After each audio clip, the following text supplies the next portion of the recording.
Hello guys, আসসালামু আলাইকুম। আমাকে আজকে আপনারা ক্ষমা করে দেবেন, আমি অনেক দিন যাবৎ লং ভিডিও দিতে পারি না।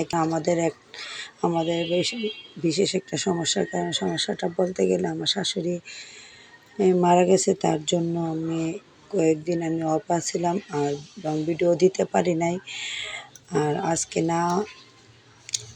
প্রায় 12 দিন হয়ে গেছে। আর হঠাৎ একটা বিয়ের প্রোগ্রাম চলে আসলো, তার জন্য আমরা চলে গেলাম।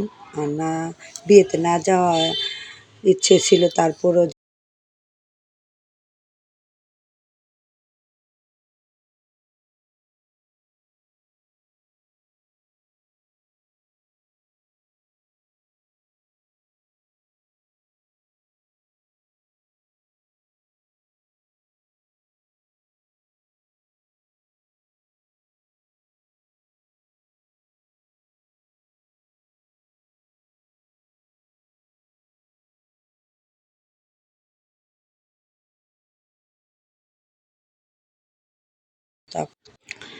আর আপনাদেরকে আমি সবাইকে বলতেছি, আপনারা আমার শাশুড়ির জন্য দোয়া করবেন। আল্লাহ যেন তাকে নেক হায়াত দান করে এবং বেহেশত নসিব করে। আর আপনাদেরকে আমি ভিডিও দিতে পারি না, আপনি তাও দুঃখিত।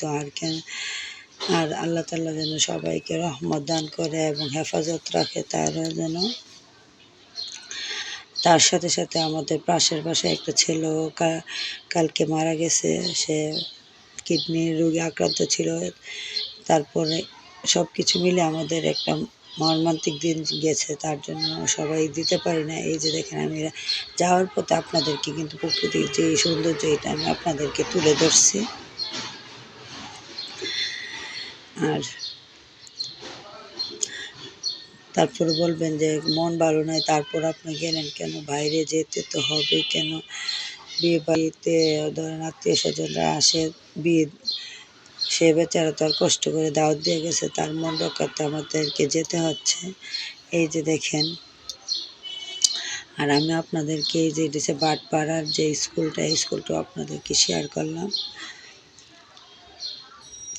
আমি আরও সুন্দর সুন্দর ভিডিও দেওয়ার চেষ্টা করব, কিন্তু আমাদের পরিস্থিতির কারণে আমি ওইভাবে দিতে পারতেছি না। আর আমি চেষ্টা করব যেন আপনাদেরকে ভালো কিছু দেওয়ার। এই যে এখানে একটা কবরস্থান আছে, এখানে আমার ছোটো ননদ আছে। এই যে আমার ছোটো ননদ তো মারা গেছিল, তার জন্য। আর এটা হচ্ছে নাডাই গ্রামটা আপনাদেরকে একটু তুলে ধরছে। আর নাডাই গ্রামে যে সময় মনে করছি, ভিতরে যেতে পারি না। ভিতরে গেলে অনেক খারাপ খারাপ দৃশ্য দেখতে পারতেন, কেননা আজকে 2-3 দিন যাবৎ ঝগড়া বিবাদের কারণে মানুষের বাড়িঘর লুটপাট এবং বাড়িঘর পুরানো সব কিছুই এই গ্রামের মধ্যে আছে। আর আমি বিয়ে বাড়িতে রৌদ্রের কারণে, গরমের কারণে আমি আর শরীরটা তেমন ভালো না, এই জন্য আর যেতে পারি না। এই যে দেখেন, এখানে একটা মসজিদ দেখালাম, এটা অনেক পুরাতন একটা মসজিদ নাডাই গ্রামের। আর এই যে দেখেন সবাই, আমি শুধু প্রকৃতির যে সৌন্দর্যটা, এটাই আপনাদেরকে তুলে ধরার চেষ্টা করতেছি, আর কিছুই না। আর আপনারা আমার পাশে থাকবেন, যত তাড়াতাড়ি আমি সুন্দর ভালো ভালো ভিডিও দেওয়ার চেষ্টা করব। আর এই রয়েছে আমাদের চান মার্কেট এই রয়েছে পুরাতন। এখানে চান মার্কেট বললেই সবাই চেনে। আর সবাই গ্রামবাসীর জন্য দোয়া করবে, সবাই যেন আল্লাহ তাদেরকে হেদায়েত দান করে এবং মনে